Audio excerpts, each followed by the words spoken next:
La diplomatie syrienne dévoile la première étape pour récupérer Idlib. Les radicaux d'Idlib doivent déposer leurs armements lourds et moyens au mois de décembre au plus tard, a déclaré le ministre syrien des Affaires étrangères, estimant que c'est la première étape de la libération d'Idlib. La libération d'Idlib suppose que les radicaux rendent les armes, a déclaré ce mardi le ministre syrien des Affaires étrangères, Walid al-Mualem, à la chaîne de télévision Al-Mayadeen.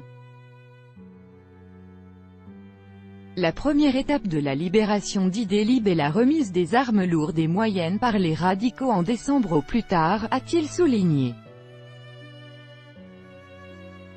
Il a ajouté que les radicaux faisant partie des habitants d'Idlib y resteraient après le règlement de leur statut et leur inclusion dans le processus de réconciliation locale.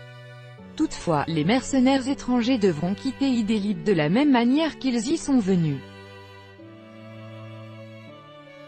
En outre, la Turquie est tout à fait capable de remplir ses engagements concernant Idlib, a affirmé Walid al-Mualem.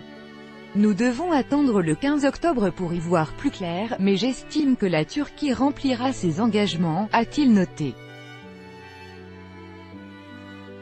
Les présidents russes et turcs, Vladimir Poutine et Recep Tayyip Erdogan, s'étaient précédemment entendus à Sotchi afin de mettre en place une zone démilitarisée large de 15 à 20 km le long de la ligne de contact entre les forces gouvernementales et les groupes d'opposition armés dans le gouvernorat d'Idlib d'ici au 15 octobre.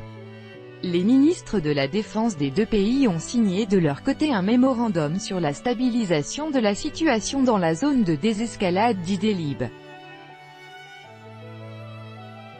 Téhéran a constaté que l'accord de la Russie et de la Turquie sur la Syrie avait aidé à prévenir la guerre à Idlib.